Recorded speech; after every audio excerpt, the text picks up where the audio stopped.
आकांक्षा, मेरी टाई कहाँ है? कब से ढूंढ रहा हूँ और अभी तक मेरी गारंटी नहीं लाई। लाई जी, आपकी टाई वही ऊपर अलमारी में रखी है और आपकी गारंटी बना रही हूँ। अभी तक बना रही हो? क्या कर रही थी सुबह से?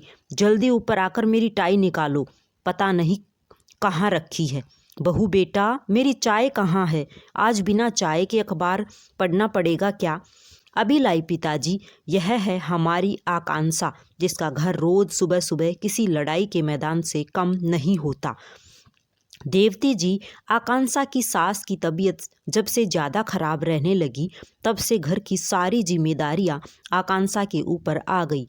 बच्चा भी अभी छोटा, सिर्फ 1 साल का है, तो उसकी देखभाल, घर के सारे काम, सास जी की देखभाल, समय पर दवाइयाँ, समय पर खाना और यहाँ तक कि बाजार से सामान लाने की जिम्मेदारी भी आकांक्षा की ही है।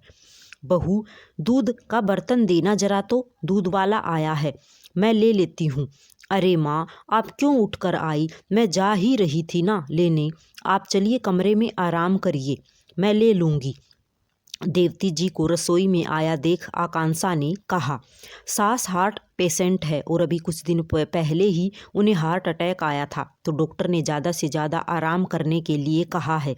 इसलिए देवती जी पहले की तरह आकांक्षा की मदद भी नहीं कर पाती है।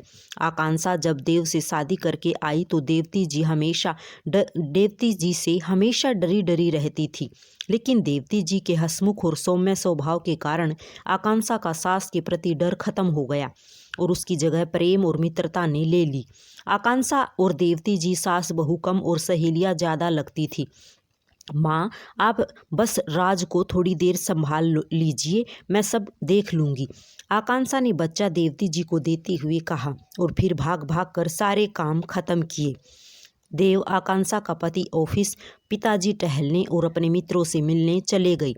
आकांक्षा अपनी चाय का कप लेकर देवती जी के कमरे में आ गई। माँ, राज सो गया क्या? हाँ बेटा, सो गया। बैठो तुम मेरे पास इधर। और यह सिर्फ चाय क्यों? तुम्हारा नाश्ता कहाँ है? माँ, अभी कुछ खाने का मन नहीं है। सुन बेटा, शरीर को मशीन मत बना, थोड़ा खुद को भी 2 पल का समय दे। क्यों सबके पीछे इतना दौड़ती है? सब छोटे बच्चे थोड़े ही हैं, अपना काम खुद कर सकते हैं। माँ, आप क्यों परेशान हो रही हैं? छोड़िए यह सब बातें, बताइए आज लंच में आपके लिए क्या बनाऊं? दलिया बना लो बेटा, जल्दी बन जाएगा और तुम्हें भी थोड़ा समय मिल जाएगा अपने लिए। तभी दरवाजे से अंदर आते ही रमाकांत जी, आकांक्षा का ससुर, बोले, आज दलिया नहीं, मटर की कचौरी और हरे धनिए की चटनी बनाना बहू। सर्दियों के मौसम में मीठी मुलायम हरी मटर की बात ही कुछ और है, हर समय थोड़े ही मिलती है। मैं तो यह बेस्वाद दलिया नहीं खाऊंगा। कोई बात नहीं पिताजी, आज आपको बेस्वाद दलिया नहीं, मटर की कचौरी और तीखी मीठी दोनों चटनी के साथ मिलेंगी, कहकर आकांक्षा रसोई में चली जाती है। आपको भी हर वक्त 56 भोग ही चाहिए? अगर दलिया खा लोगे तो क्या हो जाएगा? कभी सोचा है बहू बेचारी कैसे सब संभाल रही है? आप और आपका बेटा तो खुद से अपना काम भी नहीं करते, वह भी आकांक्षा को ही करने पड़ते हैं। उस बच्ची को तो अपने लिए समय ही कब मिलता है। मेरी तबीयत खराब होने से मेरी भी जिम्मेदारी उस पर आ गई है, कब समझेंगे आप लोग?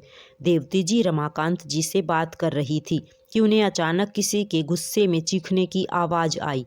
रमाकांत जी बोले, यह तो देव की आवाज़ है, लेकिन देव इस वक्त घर पर और यह इस तरह से किससे बात कर रहा है? देव बहुत बुरी तरह से आकांक्षा पर चिल्ला रहा था। आकांक्षा बस रोए जा रही थी और बोल रही थी, मुझे नहीं पता, मैंने आपकी फाइल को नहीं हाथ लगाया। लेकिन देव कुछ सुनने को तैयार नहीं था और गुस्से में ना जाने क्या क्या बोले जा रहा था। आकांक्षा उसे समझाने की कोशिश कर रही थी कि वह अपने काम की चीज़ें इधर उधर क्यों रखता है, ठीक से क्यों नहीं रखता है। इस बात से देव का गुस्सा और भी ज़्यादा हो गया और चिल्लाते हुए बोला, यह मेरा घर है, तुम्हारे पिता का नहीं। मैं जो चाहे जहाँ चाहे रखूँगा। तुमसे कितनी बार कहा है कि मेरी चीज़ों को हाथ मत लगाया करो। सही कहा बेटा, औरतों का तो कोई घर ही नहीं होता है। शादी के पहले पिता का और भाई का घर होता है, शादी के बाद पति का और बुढ़ापे में बेटे का। लड़कियों को जन्म लेते ही लोग सिखाने लगते हैं कि तुमको तो किसी और के घर जाना है, यह घर तुम्हारा अपना नहीं, तुम तो किसी और की अमानत हो। शादी के बाद किसी अनजान को अपना मान लेना और उसकी पसंद के हिसाब से रहना, उसकी पसंद के कपड़े, उसकी पसंद का खाना सब अपना लेती हैं। सोती जागती भी किसी और के हिसाब से ही हैं। उसके हिस्से में तो कुछ पल का आराम भी नहीं है, सिर्फ दुख और दर्द उसके अपने हैं और उसका अपना कुछ भी नहीं।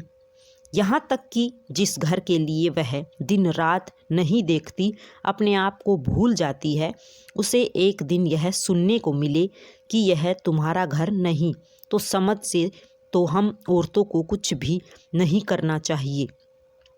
हम क्यों दूसरों के लिए परेशान हों? माँ, आप यह क्या बोल रही हैं? मेरे कहने का यह मतलब नहीं था। मेरी एक फ़ाइल नहीं मिल रही है, ऑफिस में भी नहीं थी, तो मुझे लगा आकांक्षा ने कहीं रख दी है और उस फाइल के बिना मेरी मीटिंग भी कैंसिल हो गई। देव ने कहा, तो उसमें बहू का क्या दोष है? तुम्हारी माँ सही कह रही है, बोलने से पहले सोच लिया करो किससे क्या बोलना है। बहू सुबह से ही घर के कामों में लग जाती है, रात को भी हम खा पी कर आराम कर रहे होते हैं, लेकिन तब भी वह कामों में ही लगी रहती है। यहाँ तक कि अगर हमें पानी भी चाहिए तो हम खुद नहीं लेते, बल्कि बहू को आवाज़ लगा देते हैं, जैसे वह इंसान नहीं कोई मशीन हो। हम यह भी भूल जाते हैं कि जैसे हमें किसी के गलत व्यवहार से दुख होता है, वैसे ही उसे भी होता होगा। तुम तो सुबह तैयार होकर ऑफिस के लिए निकल जाते हो, कभी यह भी सोचा है कि तुम्हारे पीछे तुम्हारे माता पिता, बच्चे और घर का ध्यान कौन रखता है? ऑफिस से आने पर भी गर्मा गर्म चाय, नाश्ता, खाना सब मिलता है। उस सब की व्यवस्था कौन करता है? सिर्फ बाहर जाकर पैसे कमाने से यह समझ लेना कि यह घर सिर्फ तुम्हारा है, कहाँ तक सही है? इसलिए मैं बहू को हमेशा बहू बेटा बुलाता हूँ, क्योंकि वो बहू की तरह घर की देखभाल करती है और एक बेटे की तरह हम बूढ़े माँ बाप की जिम्मेदारियाँ भी उठाती है। तुम्हें तो अपने माता पिता का हाल तक पूछने की फुर्सत नहीं है। तुम्हें तो बहू से सीखना चाहिए कि एक बेटे की जिम्मेदारी कैसे निभाते हैं, और उल्टा तुम हो कि उसे सुनाए जा रहे हो। तुम्हें तो शर्म आनी चाहिए कि जो तुम्हारी जिम्मेदारी को अपनी जिम्मेदारी समझकर निभा रही है, उसके साथ ऐसा व्यवहार। बस करिए पिताजी, मैं अपनी गलती समझ चुका हूँ, मुझे माफ़ कर दो आकांक्षा, मुझसे बहुत बड़ी गलती हो गई है।